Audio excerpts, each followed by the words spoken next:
এ পর্যায়ে মহান বিজয় দিবস উদযাপনের আরো খবর জানবো। ময়মনসিংহে যেতে চাই, সেখান থেকে যুক্ত হচ্ছে সহকর্মী বাবুল হোসেন। বাবুল, একটি বিজয় র্যালি হওয়ার কথা আপনি বলছিলেন, সাথে মুক্তিযোদ্ধা যারা আছেন তারাও নানা প্রতিক্রিয়া জানাচ্ছেন। যেই স্বপ্নের বাংলাদেশের কথা চিন্তা করছিলেন তারা, সেই বাংলাদেশকে তারা কেমন দেখছেন, সবকিছু নিয়ে শুধু জানতে চাই বাবুল হোসেন, কি চলছে এখন ময়মনসিংহে?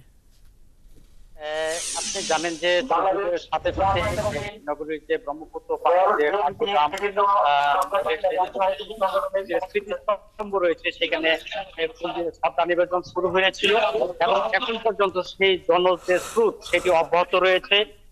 সকালে প্রথমে স্থানীয় প্রশাসন, বিভাগীয় প্রশাসন থেকে সরকারি বিভিন্ন দপ্তরের কর্মকর্তারা তারা ফুল দিয়ে নানা শ্রেণী পেশার মানুষ, সাধারণ মানুষ অনেকে এসেছেন ফুল দিয়ে। এই মুহূর্তে আমরা দেখতে পাচ্ছি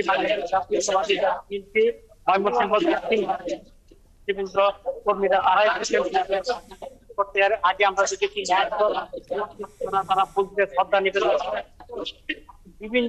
বিভিন্ন নেতারাও তারা এখানে জানিয়েছেন। তো আমরা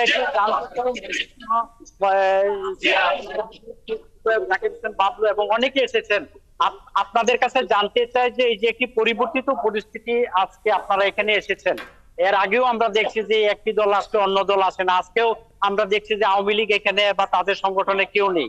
তো কেমন বাংলাদেশ এই পরিবর্তিত পরিস্থিতিতে আপনারা আগামীতে দেখতে চান? বাংলাদেশ এই 16ই ডিসেম্বরে জিয়াউর রহমান সাহেবের স্বপ্ন সুন্দর একটা বাংলাদেশ প্রতিষ্ঠিত করা। এই সুন্দর বাংলাদেশ প্রতিষ্ঠিত করার জন্য সারা বাংলাদেশের জনগণ মিলেই বাংলাদেশ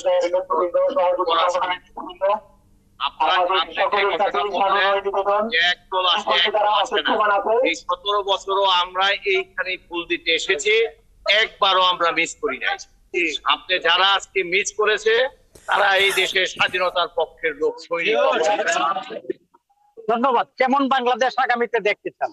আমরা চাই আমরা মানবিকতার বাংলাদেশ, সাম্যের বাংলাদেশ এবং স্বাধীনতার সার্বভৌমত্ব গণতন্ত্র প্রতিষ্ঠার জন্য যে লড়াই চলছিল, এই বিগত ফ্যাসিস্ট সরকার দেশের স্বাধীনতা সার্বভৌমত্ব গণতন্ত্র ধ্বংস করে দিয়েছে। আমরা জাতীয়তাবাদী দলের নেতৃত্বে, আগামী রাষ্ট্রনায়ক তারেক রহমান নেতৃত্বে, আমাদের দেশ নেত্রী বেগম খালেদা জিয়ার নেতৃত্বে আগামী একটা সম্পূর্ণ বাংলাদেশ, সুন্দর বাংলাদেশ, আমাদের প্রিয় বাংলাদেশ গড়ব, এই পত্রে আমরা আজকে এগিয়ে চলছি। ধন্যবাদ। আমরা একটু আরেকজনের কথা শুনবো যে শহীদদের যে স্বপ্ন ছিল যে বাংলাদেশের, এটা আগামীতে আপনাদের কেমন প্রত্যাশা? আমাদের প্রিয় নেতা শহীদ জিয়াউর রহমান যে উদ্দেশ্য নিয়ে মুক্তিযুদ্ধের ঘোষণা দিয়েছেন, গত 15 বছরে সেই মুক্তিযুদ্ধের সকল চেতনা ভুলুণ্ঠিত হয়ে গেছে। 15 বছর আবার তারেক রহমানের নেতৃত্বে আন্দোলন সংগ্রাম করে আমরা সেই গণতন্ত্র ছাত্র জনতা আন্দোলনের মধ্যে বিরত পেয়েছি। ইনশাল্লাহ আগামী দিনে মানুষ ভোট দিলে, জনগণের ভোটে যদি বিএনপি ক্ষমতায় আসে, আমরা এই সাম্যের বাংলাদেশ, বৈষম্যহীন বাংলাদেশ প্রতিষ্ঠা করব, যেই বাংলাদেশে সকল নাগরিকের সমান অধিকার থাকবে।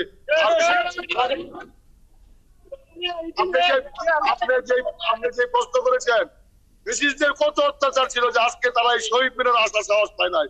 আমরা 15 বছরে এত অত্যাচারের পরেও আমরা কিন্তু কোনদিন এই শহীদ মিনার মিস করি নাই। ইনশাআল্লাহ আমরা সামনের একটি বাংলাদেশ চাই। ধন্যবাদ। আমরা একটু নতুন প্রজন্মের কাছে জানতে চাই যে আপনাদের প্রত্যাশা কি নতুন প্রজন্ম? আজকে আমাদের বিজয় দিবসে আজকে আমরা এই ফ্যাসিস্ট মুক্ত হতে পেরেছি। 5ই আগস্টের মতো বিপ্লবের জন্ম দিয়ে আজকে আমরা সাম্য, ঐক্য এবং শান্তির এক বাংলাদেশ চাই, যে দেশের মানুষের স্বাধীনতা থাকবে, বাক স্বাধীনতা থাকবে, মানুষের ভোটের অধিকার থাকবে, সেরকম আমরা তারেক রহমানের নেতৃত্বে একটি বাংলাদেশ। ধন্যবাদ। ধন্যবাদ। আপনি শুনছিলেন যে আসলে সবাই আগামী দিনে যে স্বপ্ন ছিল, সেই স্বপ্ন যে বাংলাদেশ মুক্ত আমরা শুনছিলাম বাবুল। নিশ্চয়ই আরো কথা হবে পরবর্তীতে। সহকর্মী বাবুল হোসেন ময়মনসিংহ থেকে আমাদের সঙ্গে যুক্ত হয়েছিলেন এবং বিজয় দিবসের উদযাপনের খবরাখবর আমাদেরকে জানাচ্ছিলেন।